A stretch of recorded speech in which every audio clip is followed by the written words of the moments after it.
Assalamualaikum warahmatullahi wabarakatuh. Perkenalkan, nama saya Samsul Makin. Saya dosen tetap di Fakultas Ilmu Komputer Universitas Insan Pembangunan Indonesia. Saya memiliki latar belakang pendidikan di bidang ilmu komputer dan telah menjalankan tugas sebagai dosen dari tahun 2020 hingga saat ini. Dalam kesempatan kali ini, saya mengikuti proses sertifikasi dosen tahun 2026 sebagai bentuk komitmen saya untuk terus meningkatkan kualitas pengajaran, penelitian, dan pengabdian kepada masyarakat. Semoga melalui proses ini, saya dapat terus berkembang sebagai pendidik profesional yang berkontribusi positif bagi pendidikan tinggi di Indonesia. Pada kesempatan kali ini, saya akan memaparkan salah satu mata kuliah yang saya ampu di tahun akademik ini, yaitu mata kuliah Internet of Things. Untuk mencapai proses pembelajaran yang maksimal, pemaparan ini akan saya bagi menjadi beberapa tahapan penting, yaitu deskripsi mata kuliah, capaian pembelajaran mata kuliah atau CPMK, media pembelajaran, materi perkuliahan, metode pengajaran, sistem penilaian, dan terakhir akan ditutup dengan cuplikan video pada saat proses pengajaran real yang ada di kelas. Mata kuliah Internet of Things merupakan mata kuliah yang membahas mengenai konsep pengkoneksian perangkat keras, sensor, dan aktuator ke jaringan internet. Fokus utama dari mata kuliah ini adalah untuk membekali mahasiswa dengan kemampuan merancang, membangun, dan menguji sistem yang dapat bertukar data secara real-time untuk menyelesaikan berbagai permasalahan di kehidupan sehari-hari. Ada beberapa capaian pembelajaran yang diharapkan dapat dikuasai oleh mahasiswa setelah menyelesaikan mata kuliah ini. Yang pertama, mahasiswa mampu menjelaskan arsitektur dasar IoT mulai dari lapisan sensor, jaringan, hingga lapisan aplikasi. Yang kedua, mahasiswa mampu mengimplementasikan pemrograman microcontroller menggunakan microcontroller berbasis development board seperti Arduino, ESP32, dan Node MCU 826. Yang ketiga, mahasiswa mampu merancang sistem komunikasi data IoT menggunakan protokol seperti MQTT ataupun HTTP. Yang keempat, mahasiswa mampu mengintegrasikan sensor dan aktuator dengan platform IoT seperti Blink IoT, ThingSpeak, MQTT panel guna mengelola data secara dinamis. Yang kelima, mahasiswa mampu mendokumentasikan serta mepresentasikan proyek sistem IoT yang mereka bangun secara profesional. Untuk media pembelajaran, kami kelompokkan menjadi dua. Yang pertama adalah perangkat lunak, yang kedua adalah perangkat keras. Untuk perangkat lunak, kami menggunakan software Arduino IDE sebagai editor kode pemrograman. Aplikasi web berbasis Cloud IoT seperti Blink IoT, MQTT panel, dan ThingSpeak, serta platform untuk simulasi sirkuit menggunakan Walkwi. Untuk perangkat keras, kami menggunakan laptop, proyektor, komponen-komponen microcontroller seperti Node MCU dan ESP32, berbagai jenis sensor seperti sensor suhu dan kelembapan DHT11 dan DHT12, sensor gerak, aktuator seperti relay, lampu LED, serta motor servo, serta kabel jumper dan breadboard. Materi perkuliahan disusun secara terstruktur selama 1 semester, dimulai dari pengenalan konsep IoT, pengenalan perangkat microcontroller, dasar pemrograman bahasa C untuk microcontroller, pembacaan data sensor, kontrol aktuator, konektivitas Wi-Fi, protokol komunikasi data, integrasi ke IoT Cloud, hingga pembuatan proyek kelompok akhir ataupun mini project. Metode pengajaran yang diterapkan dilakukan secara luring ataupun tatap muka secara langsung di ruang kelas. Mahasiswa diberikan pemahaman teori secara komprehensif serta studi kasus di dunia kerja. Sebagai tugas akhir, mahasiswa mengembangkan implementasi teknologi Internet of Things untuk menyelesaikan permasalahan nyata di lingkungan kerja ataupun di masyarakat, sehingga mampu menerapkan konsep sesuai dengan kebutuhan industri. Penilaian akhir mahasiswa didasarkan pada 5 komponen utama guna menjaga objektivitas. Yang pertama yaitu etika dan sikap 10%, yang kedua kehadiran atau absensi 15%, yang ketiga sumatif 1 ataupun tugas mandiri 20%, yang keempat sumatif 2 atau ujian tengah semester 25%, dan yang terakhir sumatif 3 atau ujian akhir semester 30%. Selanjutnya, mari kita saksikan cuplikan video pengajaran di kelas untuk mata kuliah Internet of Things. Selamat menyaksikan. Oke, selamat pagi semuanya. Semuanya sehat ya? Oke, kita mulai ya. Assalamualaikum warahmatullahi wabarakatuh. Ya, selamat pagi ya teman-teman semua, salam sehat, salam sejahtera ya untuk kita semua. Terima kasih teman-teman sudah menghadiri ya perkuliahan di pagi hari ini, di mana pagi hari ini kita sudah masuk pertemuan ketiga ya teman-teman semua, dan kita akan melanjutkan materi kuliah ya pada satu semester ini, yaitu kita akan membahas mengenai IoT ya. Nah, pada kesempatan hari ini ya kita akan berfokus pada pembahasan arsitektur IoT. Ya, teman-teman di sini semua ada yang sudah paham atau ada gambaran mengenai arsitektur IoT? Belum ya? Oke, kalau gitu kita akan masuk ke materi. Jadi tujuannya apa sih? Tujuannya kita berdiskusi di mata kuliah ini apa? Supaya teman-teman semua atau kita semua itu mampu memahami arsitektur Internet of Things. Ya, oke. Secara definisi, arsitektur IoT adalah struktur yang memungkinkan perangkat cloud, ya, kemudian protokol saling terhubung menciptakan sistem IoT. Jadi kalau yang dimaksud dengan arsitektur ini, ibarat sebuah rumah, itu desain awalnya mau seperti apa? Misalnya teman-teman mau membangun sebuah apartemen, tentunya ada arsitektur dulu, ya. Struktur pondasinya mau seperti apa, tiangnya mau menggunakan apa, lantainya, gedungnya, dan lain sebagainya. Begitupun dalam konsep IoT ini juga teman-teman perlu mendefinisikan dulu, ya, membuat dulu arsitekturnya, ya. Jadi sini arsitektur ini itu berfungsi supaya apa? Supaya perangkat-perangkat ataupun komponen-komponen yang ada di IoT yang kita gunakan itu bisa bekerja sama dengan baik, ya. Nah, ya, termasuk apa? Termasuk di sini ada konektivitas yang menghubungkan dan memungkinkan aliran data dari sumber fisik, ya, melalui jaringan ke penyimpanan cloud. Ya, di mana kita ketahui di dalam IoT, ya, itu ada apa? Ada layer perception atau device layer. Ya, device layer ini yang berupa apa? Berupa sensor dan aktuator yang membaca data di lingkungan. Tentunya data ini tidak tiba-tiba langsung ke handphone teman-teman ya, misalnya ya, atau ke aplikasi teman-teman semua, tapi perlu proses ya, ada konektivitas ya. Kemudian nanti dari konektivitas itu data dialirkan ataupun dikirim ke cloud ya, ke server, ke data center ya. Nah, selanjutnya tujuannya apa? Mengelola informasi yang dikumpulkan oleh perangkat sehingga dapat dianalisis atau diproses lebih lanjut. Ya. Ini yang paling penting, ya. Mengelola informasi. Dalam artian di sini mengelola itu bukan hanya menerima, mengolah saja, tapi mulai dari proses pengumpulan.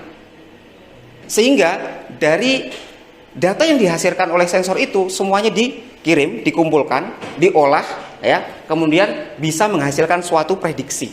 Nah, itu contohnya seperti itu. Nah, tentunya di sini harus tahu tujuannya dulu. Sebenarnya apa sih? Ya, berarti kan kalau misalnya smart water garden ya, berarti penyiraman otomatis.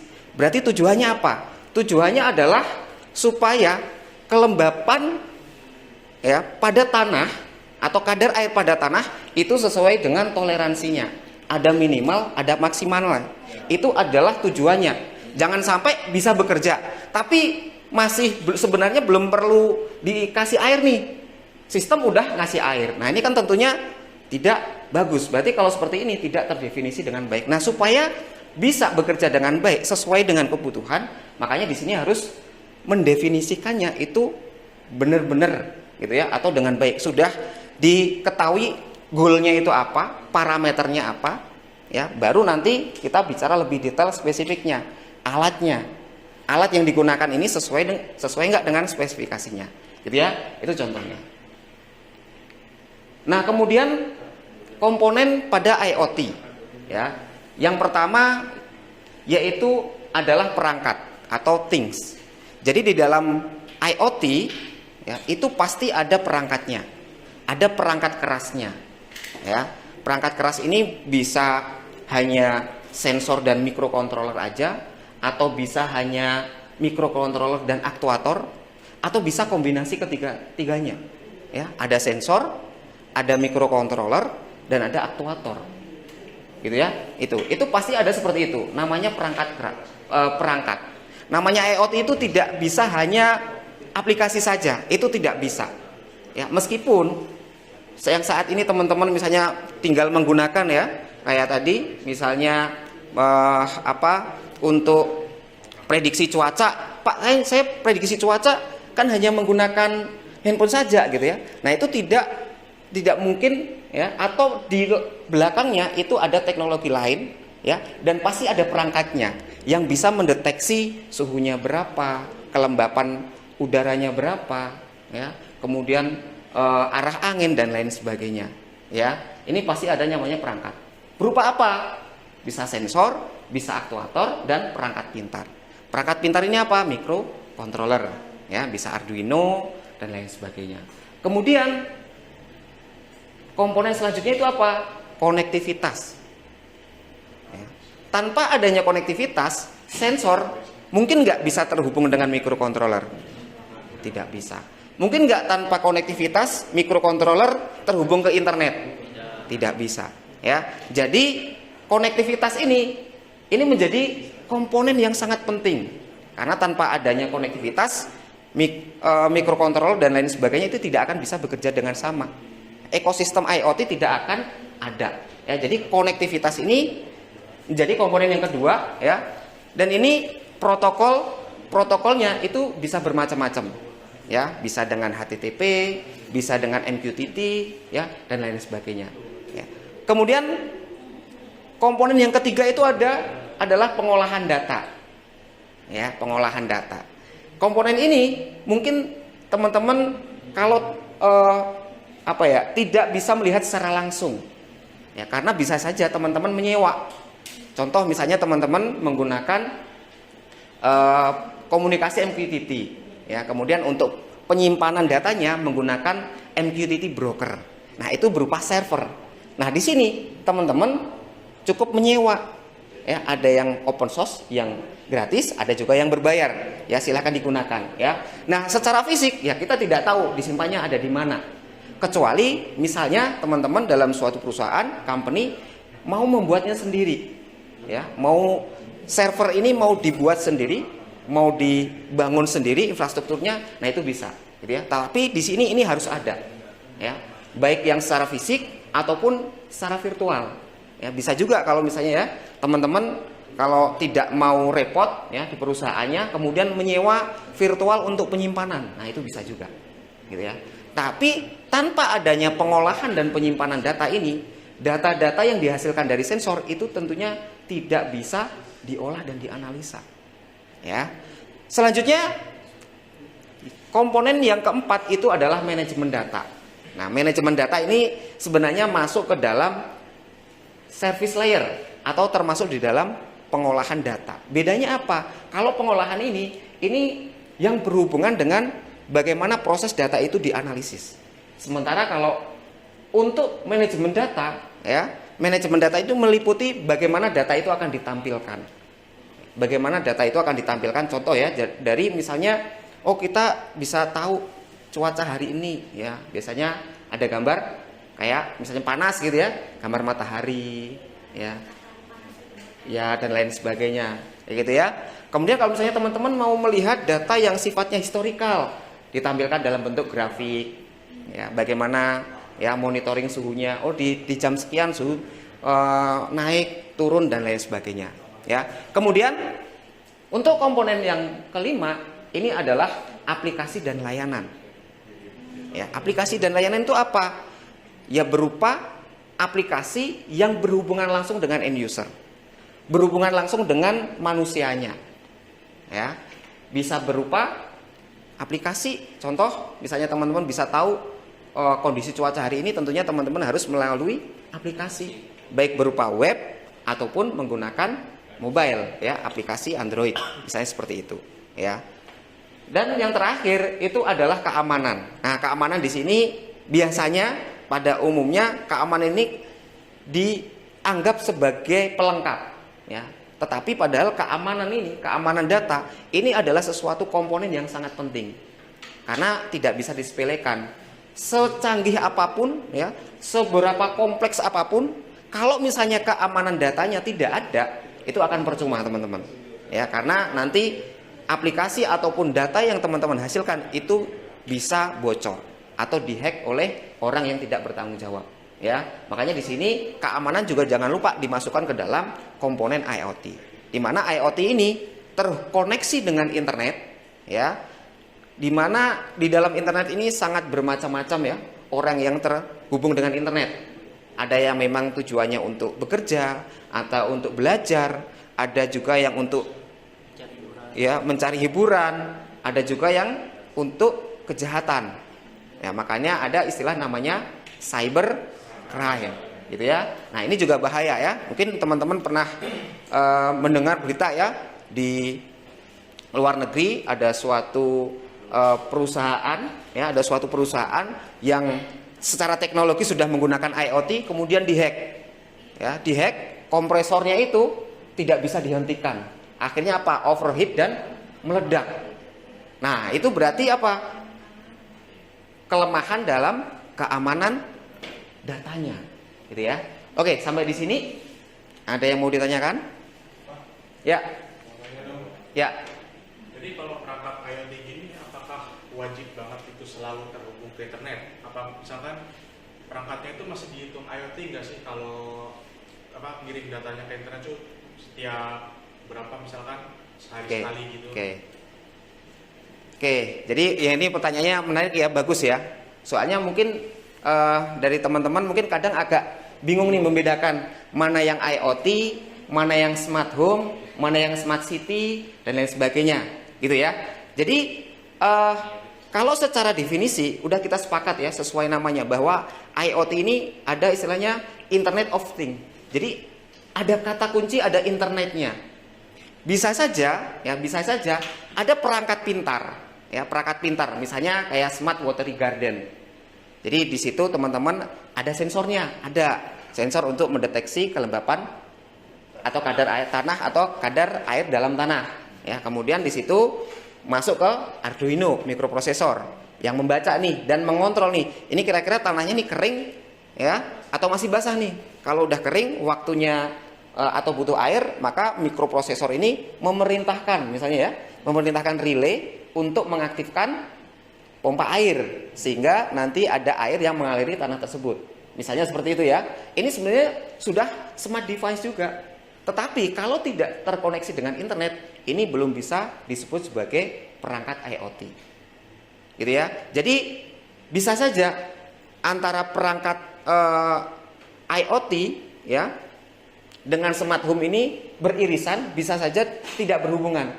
Bisa saja smart home ini atau tadi yang smart watery garden, ya, kalau dia hanya bekerja secara lokal, tidak ada komunikasi dengan internet, tidak ada yang bisa kita monitor dari jarak jauh ataupun kita kontrol dari jarak jauh, ini belum bisa dikatakan sebagai IoT.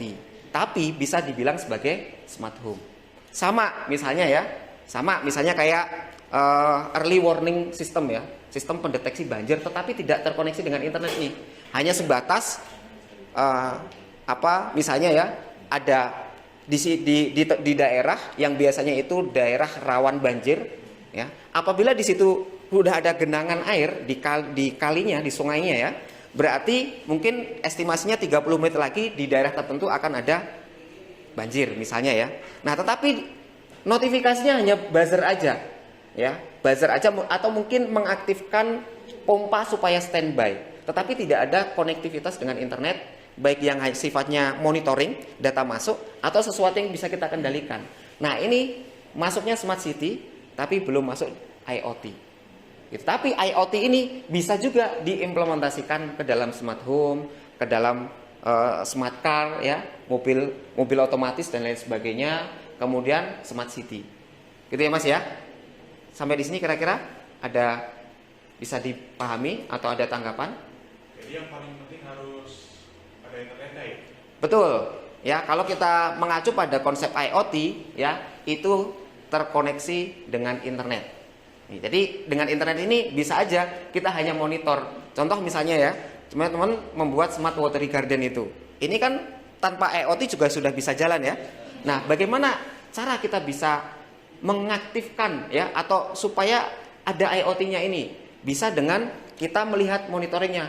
Jadi berapa kali nyala atau mungkin ditambahkan ya sensor untuk airnya, debit air. Sehingga selain smart watery garden ini berjalan, kita juga bisa mantau sebenarnya dalam 1 bulan, dalam 1 tahun air yang keluar ini berapa sih debit airnya. Jadi bisa kita monitor. Oh, dalam 1 tahun atau dalam 1 bulan ini berapa kali nyala, air yang keluar itu berapa kali debitnya. Nah, seperti itu ya.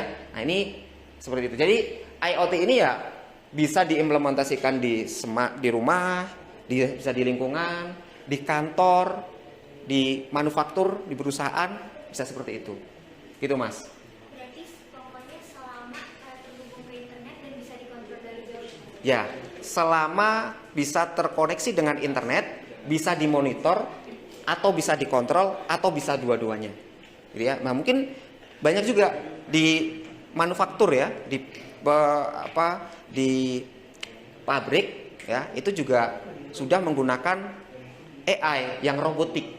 Ya, tapi tidak semua robotik itu juga IoT.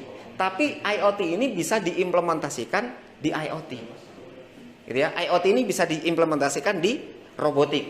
Gitu. Jadi robot selain dia bisa menerima inputan dari lingkungan, dia bisa melakukan respon ya. Kita juga bisa monitor dari jarak jauh dan bisa kita kendalikan. Nah, itu baru yang disebut dengan IoT. Oke. Contoh lagi, mungkin CCTV ya, CCTV. Kalau misalnya smart CCTV bisa saja ya. Jadi kalau CCTV zaman dulu kan hanya bisa merekam saja.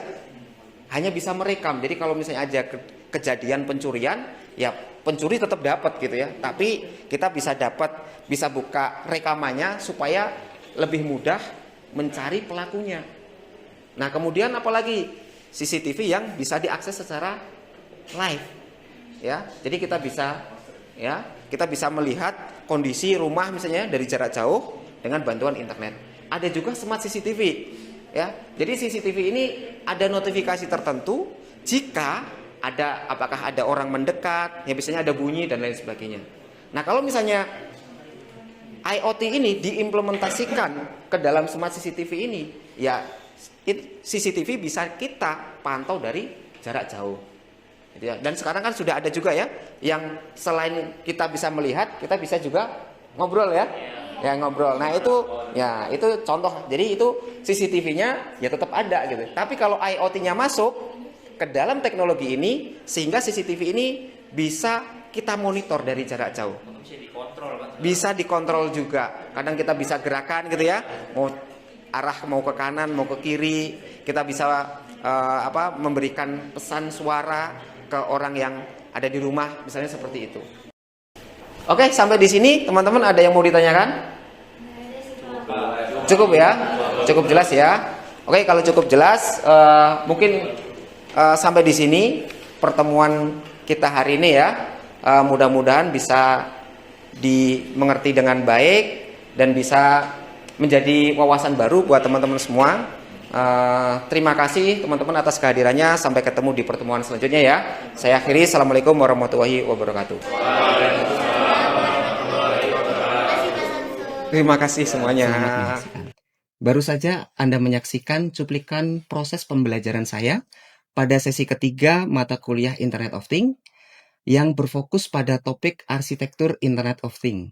Dalam sesi tersebut, mahasiswa diajak untuk memahami arsitektur dan lapisan Internet of Things, menganalisis kebutuhan komponen perangkat keras yang sesuai dengan pemecahan masalah real pada proyek kelompok mereka melalui paparan materi, sesi tanya jawab interaktif, dan diskusi pemecahan masalah.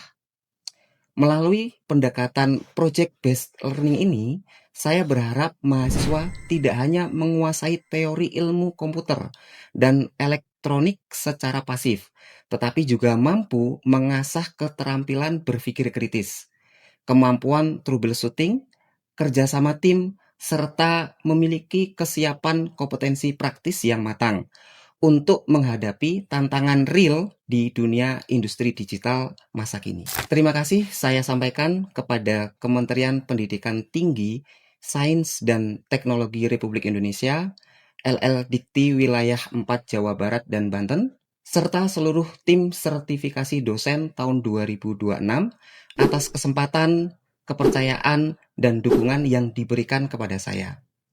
Saya juga mengucapkan terima kasih yang sebesar-besarnya kepada jajaran pemimpin Universitas Insan Pembangunan Indonesia, rekan-rekan sejawat dosen, serta seluruh mahasiswa yang telah berkontribusi aktif dalam kelancaran proses pembelajaran ini. Demikian yang dapat saya sampaikan. Semoga video unjuk kerja ini dapat memberikan gambaran nyata mengenai komitmen pengajaran saya dan membawa manfaat demi peningkatan kualitas pendidikan tinggi di Indonesia. Terima kasih. Wassalamualaikum warahmatullahi wabarakatuh.